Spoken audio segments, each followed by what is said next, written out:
آج میں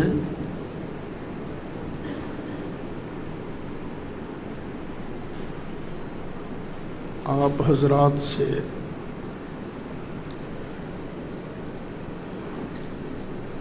کچھ دل کی باتیں کرنا چاہتا ہوں۔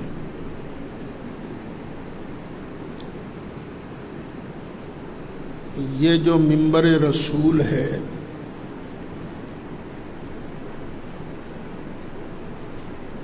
اس کا حق تو ادا کرنا پڑتا ہے۔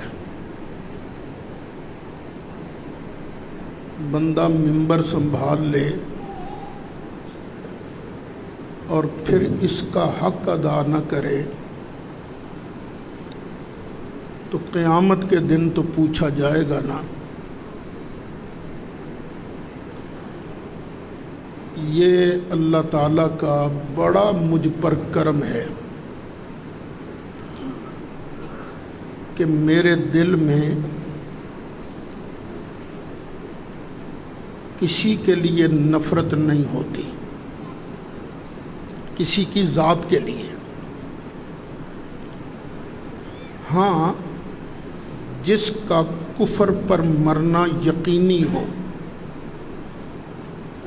ابو جال ہے، ابو لہب ہے، ان کے ساتھ تو نفرت فطرتی بات ہے، مسلمان ہیں ہم۔ نظریات سے میں ضرور نفرت کرتا ہوں، وہ نظریات جو قرآن و سنت کے خلاف ہیں۔ پھر میں کوشش کرتا ہوں کہ ہر کسی کو سیدھا راستہ دکھاؤں۔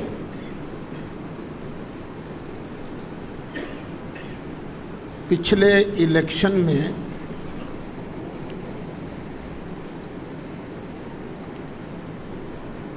لوگوں نے الیکشن لڑنا شروع کیا، میں نے بھی 2 حلقوں میں کاغذات جمع کرائے تھے۔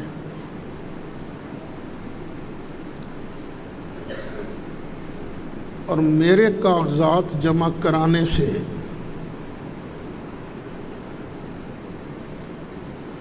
موجودہ وفاقی وزیر داخلہ رانا ثناء اللہ صاحب پر بڑا اثر پڑا، کیونکہ لوگوں نے ان کو کہہ دیا تھا کہ رانا صاحب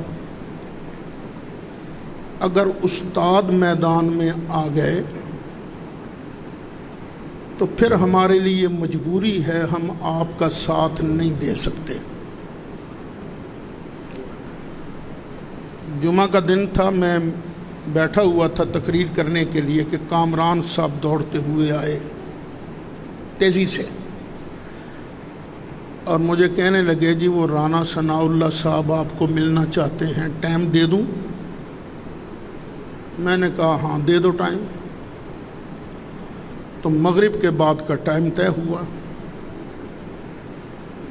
رانا صاحب آ گئے، میں نے اس کمرے کے اندر ان کو ریسیو کیا۔ آتے ہی میں نے ان سے کہا کہ رانا صاحب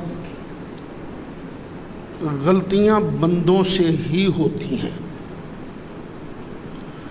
اور اللہ نے ان غلطیوں کا علاج بھی بتایا ہے۔ آپ سے بھی غلطی ہوئی ہے کہ آپ نے مرزا قادیانی کے ماننے والوں کو مسلمان کہا ہے۔ مرزا قادیانی تو مسلمان نہیں ہے، آپ اسے مسلمان کہہ رہے ہو، یہ غلطی تو ہوئی ہے آپ سے۔ اب دیکھیں اگر میں یہ ڈنڈا پکڑ کے اسے سمجھاتا تو کیا وہ سمجھتا؟ لیکن پیار سے سمجھانے کا اثر ہوتا ہے۔ تو میں نے کہا رانا صاحب آپ توبہ کر لو، ابھی کوئی بات نہیں ہوئی، کوئی بات نہیں دوسری ہوئی۔ کہنے لگے جی مجھے توبہ کرائیں۔ میں نے ان کو کلمہ پڑھوایا اور اقرار کرایا کہ مرزا غلام محمد قادیانی کافر ہے، مسلمان نہیں، اور میں ختم نبوت کے تحفظ کے لیے اور ناموس رسالت کے تحفظ کے لیے مولانا سعید اسد صاحب کی قیادت میں کام کرنا اپنے لیے فخر محسوس کرتا ہوں۔ یہ اس نے اقرار کیا۔ بعد میں ہم نے ایک بیان حلفی، وہ جو 50 روپے کا تھا کہ 100 روپے کا، 50 روپے کا وہ جو ہوتا ہے نا بیان حلفی اسٹامپ پیپر، اس پر باقاعدہ ان سے دستخط لیے۔ اس تحریر پر رانا صاحب کے بھی سائن تھے، حاجی اکرم انصاری صاحب کے سائن تھے، رانا افضل صاحب کے سائن تھے، وہ جو فوت ہو گئے ہیں۔ یہ جو ایم پی اے ہیں کیا نام ان کا، اجمل آصف، کیا آصف اجمل، جی میاں اجمل آصف، یہ ہمارے پڑوسی ہیں شیخ کالونی والے، کبھی مسجد میں تو نہیں آئے نماز پڑھنے کے لیے، ویسے آ جاتے ہیں ملنے کے لیے۔ ان کے بھی سائن تھے، وہ منع خان اس کے بھی سائن تھے۔ اب چاہیے تو یہ تھا کہ مجھے دعا دی جاتی۔ اچھا، پھر میں نے ان سے پوچھا، ہاں اب بتائیے رانا صاحب آپ کیوں آئے ہیں؟ کہنے لگے مولانا اگر آپ الیکشن لڑتے ہو تو ہمیں خراب کرتے ہو، اور اتنا خراب کرتے ہو کہ ہم الیکشن ہار جاتے ہیں۔ تو میں نے فٹ کہا تو نہ ہارو الیکشن، 2 سیٹوں پر میں نے کاغذات جمع کرائے ہیں نا، ایک پر آپ لڑ لو، ایک پر میں لڑ لیتا ہوں۔ انہوں نے کہا ہاں یہ سوچا جا سکتا ہے۔ اب یہ بات پائپ لائن میں آ گئی، فوری طور پر اس طرح سیٹیں نہیں دی جاتی ہیں ایک دوسرے کو، ہر کوئی پہلے اپنا زور دکھاتا ہے، زور لگاتا ہے، پھر جب دوسروں کو پتہ چلتا ہے نا کہ یار یہ تو کھڑا رہا تو بیڑا غرق کر دے گا، تو پھر ہوتا ہے وہ انڈرسٹینڈنگ، ایڈجسٹمنٹ پھر ہوتی ہے۔ لیکن رات ملاقات ہوئی، فیس بک پر خبریں آئیں، تو مجھے تحریک لبیک کی طرف سے وہ سوشل میڈیا پر پیغام آ گیا، جی ہم نے سعید اسد کو جماعت سے نکال دیا ہے۔ میں نے اس کے جواب میں پھر الیکشن سے وڈرا کر لیا۔ میں نے کہا میں اپنوں سے کیا لڑوں گا میں۔ اب اس کے بعد ان کے ورکروں نے کروڑوں روپے کا الزام مجھ پر لگایا کہ سعید اسد نے رانا ثناء اللہ سے کروڑوں روپے لے لیے۔ وہ جو پیسے لیتا ہے نا پھر وہ نظر بھی آتے ہیں۔ اب میں مسجد میں بیٹھا ہوں، قرآن شریف کھول کر آپ کے سامنے بیٹھا تھا، میں نے رانا صاحب سے آج تک چائے کی پیالی بھی نہیں پی، بلکہ وہ جب آئے تو میں نے ہی ان کو چائے پیش کی۔ ہاں جب وہ جیت گئے تو وہ اور میاں اجمل آصف مٹھائی لے کر آئے تھے، وہ بھی مٹھائی میں کہاں کھا سکتا ہوں، شوگر کا مریض ہوں، تھوڑی سی چکھی تھی وہ مٹھائی، میں نے قبول کر لی، وہ جیت کے آئے تھے۔ لیکن عرض کرنے کا مقصد یہ ہے کہ اس وقت بھی میرے خلاف سوشل میڈیا پر طوفان بدتمیزی بپا کیا گیا، لیکن میں نے کبھی ٹچ تک نہیں کیا۔ میں نے کہا ٹھیک ہے، یہ نوجوان ہیں، بس ٹھیک ہے لگے ہوئے ہیں، کرتے رہو، حساب کتاب تو ایک دن ہونا ہے نا۔ لیکن کچھ باتیں ایسی ہیں اگر نہ بولوں تو میں مجرم ٹھہرتا ہوں۔ وہ یہ بالفرض میں اگر آپ کو کہہ دوں اور دنیا میں جتنے بھی پیر ہیں وہ میری جوتی کے برابر نہیں ہیں، تو آپ کیا کہو گے سعید صاحب نے ٹھیک کہا؟ یہ کون کہہ سکتا ہے؟ نبی بھی یہ نہیں کہتے، لیکن ان کی ایک خطیب نے یہ کہا، مجھے رات ہی اس کا کلپ سنایا گیا کہ بابا جی خادم حسین کے تحریک لبیک کے جو کارکن ہیں، پوری دنیا کے پیر مل کر کارکن کی جوتی کے برابر نہیں ہو سکتے۔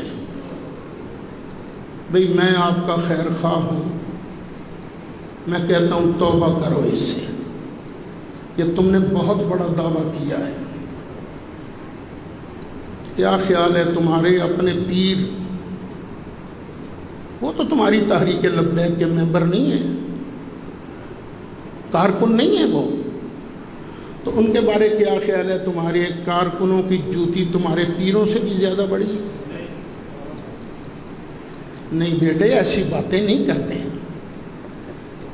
پھر تشدد یہاں تک بڑھ گیا ہے کہ جو ہمیں نہیں مانتا وہ حرامی ہے۔ تو کیا یار کوئی ایسی جماعت ہے کہ جس کے مخالفوں کو ہم حرامی کہہ سکیں؟ وہ جو کافر ہیں نا، نبی پاک علیہ الصلاۃ والسلام کے دشمن، ان کو بھی دشمنی کی وجہ سے حرامی نہیں کہا گیا۔ صرف ایک آدمی تھا جو واقعی حرامی تھا، ولید بن مغیرہ، اس کو قرآن نے کہا تھا عُتُلٍّ بَعْدَ ذَلِكَ زَنِيمٍ۔ قرآن گالیاں نہیں دیتا، قرآن سچ بتاتا ہے، لیکن اس کی آڑ میں جو ہمارے ساتھ نہیں ہے وہ حرامی ہے۔ اور یہ ایک سیاسی جماعت بھی یہی نعرے لگا رہی ہیں۔ اسی سیاسی جماعت کی موافقت نہ جنت لے جائے گی، نہ مخالفت جہنم میں لے جائے گی۔ جنت لے جانے والی شے ہے تو میرے مصطفیٰ علیہ السلام کی غلامی ہے، بس۔ کیا یہ ٹھیک ہے کہ نہیں؟ اچھا، اتنا تشدد بڑھ گیا ہے کہ شیخو پورہ کے علاقہ میں ایک جگہ ہے باغومان، وہاں ایک قادیانی خاندان مسلمان ہوا۔ انہی کی جماعت کے ایک آدمی نے کہا توبہ توبہ، وہ قادیانیوں کو مسلمان کر کے تو تم نے کفر کیا ہے۔ اب یہ بتائیے یہ کیا مسئلہ ہے بھائی؟ خیر بعد میں انہوں نے توبہ کر لی اس بات سے، اچھا ہوا توبہ کر لی، لیکن میں سوچ کی بات بتا رہا ہوں کہ سوچ کہاں تک غلط ہو گئی ہے۔ میرے نزدیک کسی بھی مسجد کا خادم جو جھاڑو دیتا ہے، وہ صحیح العقیدہ، جو کسی مسجد، وہ بھی نبی پاک کی فوج کا سپاہی ہے۔ جو اذان دیتا ہے وہ بھی نبی پاک علیہ السلام کی فوج کا سپاہی ہے، اور جو اذان کی آواز سن کر نماز پڑھنے مسجد میں آتا ہے یا گھر میں ہی کھڑے ہو کر نماز ادا کرتا ہے، وہ بھی میرے مصطفیٰ کریم علیہ السلام کا سپاہی ہے، بشرطے کہ صحیح العقیدہ ہو، قرآن کو صحابہ کو گالیاں نہ دیتا ہو، مسلمان ہو، صحیح العقیدہ ہو، نبی پاک کا صحابہ کا آل کا گستاخ نہ ہو، تو یہ سارے دین کے خادم ہیں۔ یہ بالکل غلط سوچ ہے کہ صرف ہم ہی سچے ہیں، جو ہماری تحریک کا کارکن نہیں ہے وہ جہنمی ہے، وہ فلاں ہے فلاں ہے۔ اللہ تعالیٰ توبہ کی توفیق نصیب فرمائے، اور میرا اللہ جانتا ہے یہ بات صرف میں ان کی اصلاح کے لیے کر رہا ہوں۔ اگر وہ اس بات پر ڈٹے رہے تو ان کو پھر بہت بڑا نقصان ہوگا، دنیا میں بھی اور آخرت میں بھی۔